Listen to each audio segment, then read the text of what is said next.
आर्थिक राजधानी मुंबई की सियासत में एक अनोखा मोड़ देखने को मिला है। दरअसल पशु कल्याण को लेकर शुरू हुए विवाद ने अब एक नई राजनीतिक पार्टी को जन्म दे दिया है। शहर में अब पारंपरिक कबूतरखाने बंद होने के विरोध में शुरू हुआ आंदोलन राजनीतिक रूप ले चुका है और अब ये चर्चा का केंद्र बन गया है। शांति दूत कबूतर जीव दया समिति के प्रमुख नीलेश चंद्र ने दादरिस्ट स्थित स्वामीनारायण मंदिर के बाहर उपस्थित भीड़ को संबोधित करते हुए घोषणा की है कि अब उनकी समिति राजनीति में उतर रही है। उन्होंने कहा कि हमारी पार्टी का नाम होगा शांति दूत जन कल्याण पार्टी।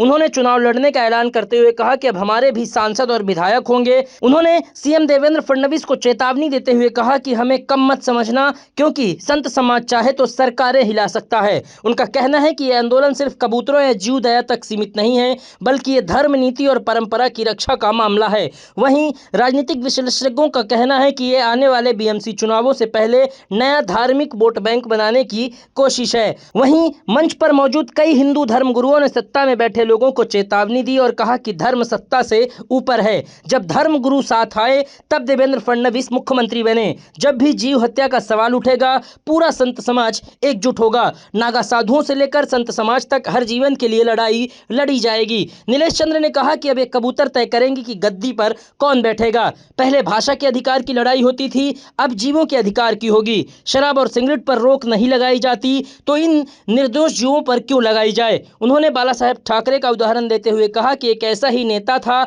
बाला साहेब ठाकरे, अगर वो होते तो कोई विवादित बयान नहीं दे पाता। अब लड़ाई आर पार की होगी। वहीं उनका ये बयान अब सोशल मीडिया पर तेजी से वायरल हो रहा है और विपक्षी दलों ने इसे धार्मिक भावनाओं को भड़काने की कोशिश बताया। बहरहाल राजनीतिक विशेषज्ञों का कहना है कि शांति दूत जन कल्याण पार्टी महाराष्ट्र में उभरते धार्मिक राजनीतिक समीकरणों का संकेत देती है।